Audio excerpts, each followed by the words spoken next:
არის 2017 წლის გამოსთან დაკავშირებით სტატია რეჟიმი აქვს, ვისი ვარი აქვს ჩოხატაურის მუნიციპალიტეტს.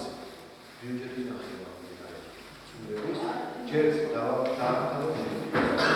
ვისი სტატია არის ვისი ვარი აქვს ჩოხატაურის მუნიციპალიტეტს. ამ სტატიაში წავიკითხე, რომ 22,000 ლარამდე გვაქვს აფთიაქებისა და კლინიკების დავალიანება, რომელიც ვალად გვაქვს აღიარებული და ძალიან მალე გავისწრება. ამბობს საფინანსო სამსახურის უფროსი მარია გოგოლაძე. წარმოდგენილია ბიუჯეტის ცვლილება. მანახი 22,000 ვალად აღიარებული თანხა ბიუჯეტის ცვლილებაში. აგერ ხომ მიწერია წარმოდგენილი ცვლილებაში საერთოდ აღიარებული და ან ამ ცვლილებაში თუნდაც 22,000 ლარი ვალად აღიარებული. ესე მეორე კიდევ გუგიანის შეერთება. მანუ გუგიანის ნომას კარგად მუშაობს. ას არის 23 იანვრის 2017 წლის გამოსაუბრება სტატი მე გუნდური მოთამაშე ვარ. დასრულია კითხვა 2016 წლის ბიუჯეტში როგორც ვიცით გადახარდა სკონდა ადგილი და წლის ბოლოს ბიუჯეტის შესრულებაც კი დაგიჭირდა.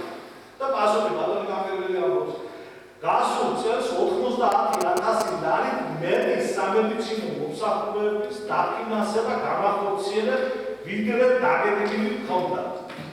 მაშინ როცა არცერთი თეთრპრემისა და დანამატის საქმე არ აღიქვია. ვიღაცას ეს გადახარდა ჩემი და ჩემი მეგობრებისთვის თანადობა და გულისხმობების გამოხატულება. ხალხო დაგეგმილი ბიუჯეტს 90,000 ლარის გადახარდა. ეს არის საბიუჯეტო კოდექსის 61 პუნქტის მესამე პუნქტის მოთხოვნების დაბლობა.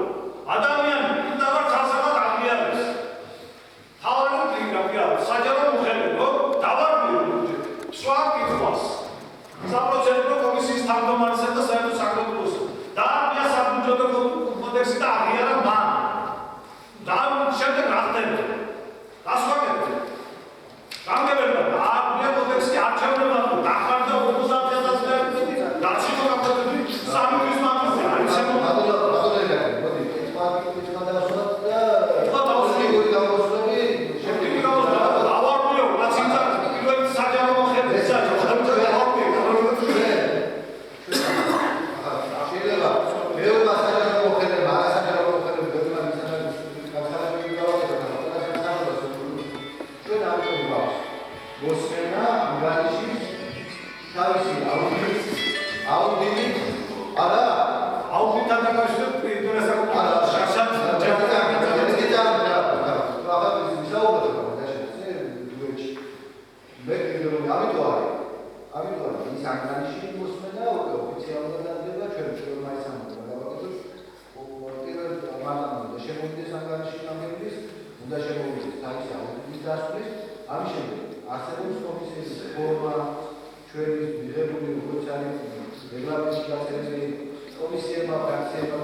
როგორ შეიძლება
ბიუჯეტი